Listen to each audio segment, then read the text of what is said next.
nhớ rong được nó cũng nà chế bài ó lúc nó bây giờ cán lù xin chứ lúc nó cũng cho bây giờ nà chế lù bao chu cay nó lúc cay nóนั่นนู่นนี่เนาะแต่ราคาประมาณ8 บาทเราจื้อบาทไก่เนาะไปจะมองกี้นอเตาจะมองเฮานอเตานู่นเนาะกูอยู่รูหาจูไก่จะรูเปล่งเขามัวเตาห้าเพราะว่าเดี๋ยวลูกไก่แต่ยังมัวโปรตีนห้ามัววิตามินดาวอย่างมัวอยู่มัวเจาะเฉพาะเจาะไก่เลือดเสียไอ้จะรูเปล่งเจมัวแต่อยู่ว่าจนเจมัวเนียนนุ่มฮะลดการแพ้ฮะสามารถลอกสิวเซียนตาหอกกลัวช่วงเนาะกูเลยมัวสิวมัวเจ้าหอกมันเจ้าวิตายอช่วงอ้วนเหมาฮะแต่กุศลมันเจ้ายอจีอ้วนเหมาแต่จีมันเจ้าฮะอันนู้นเราก็อยู่ลูกพักน่าจะไปแซ่อยู่พักนะฮะอยู่ลอกสิวเซียนฮะมอเฉพาะไก่เล้าหนูตัวเตรียมเรียบร้อยฮะมอไก่เล้าแต่มอจังหลาดูดูจีกว่าอ้วนบัวเลยเนาะมอเปล่งคอนเดี๋ยวคอนชื่ออันเดหนูกูตัวเคยว่าเอาไปยาเลยฮะกว่าจะแลกวันเด่นได้เลยแถวนี้ว่าตังมาแถวเปล่งตังมาอยู่ลุ้นเจมัวทั้งเรานุ่มๆทั้งเราเจมัวมีหน่อยยาวเลยหอ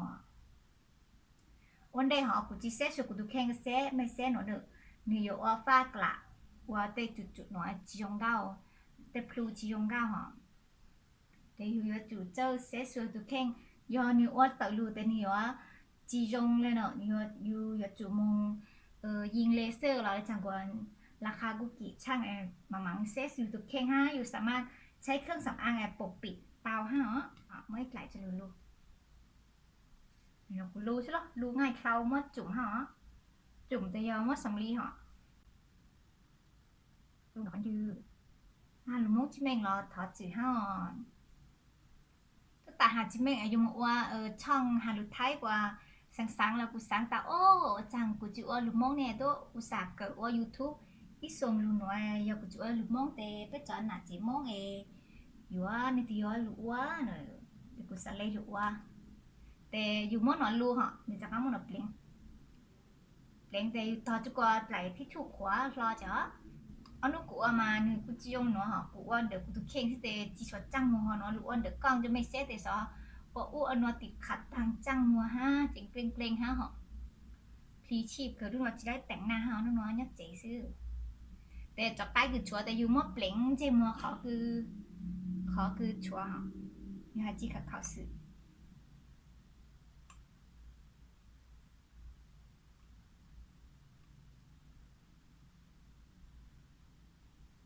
เปล่งรู้สึกว่าเนียนนุ่มกว่าหอมฮะเนี่ยปังดีท็อกหน้าดูจอเจมัวแต่เจเดี๋ยวเอาลูกขโมยจ้าอ๋อชอบเปล่งเนอะชอบเปล่งขโมยเป็นเราแต่ไอ้ปลากตอนควายไปเลยมังหรือว่าหมกไอ้เจ้าหมกไอ้เจ้าจะคอยเชิญฮะมีหยอดนอเจอ๋อเดี๋ยวนู้นเนอะกูไหลที่ชูครัวเหรอกูซื้อสิเหอะไปจานนาทีเอาหมกไอ้เจ้าทางแต่ไปจานนาทีหัวยังเดือดตะกะแรงนึงตะกะแรงกูหนึ่งกับนาทีกูขวาเลยหัวเดี๋ยวกูแต่ต่อจะกว่าขวาห้าเอาหมกไอ้เจ้าทางคลาดเหล่าลูถ่ายจะไม่แซ่คือช่างแต่อยู่มามังเต๋หัวก้างหรอกระตาขวากว่าเดิมว่าคือแต่เต่าฟือเหาะอันนี้อ้นนี่จีชัวตัวมาจังโอเคโอ้ก็วันเดย์ล้วนจูจิตาตาว่าได้จังเลยแต่มันเต๋แสดงว่าแต่ที่ชูหนึ่งบางคราวเลยโอ้ปู่ห้าปู่ไม่มีสอบแม่ปู่เหาะกูปู่ไม่มีกว่านึงกูเต๋อจีชวนดาวกว่านึงธรรมชาติวิตากูมองโอ้เจ้ากู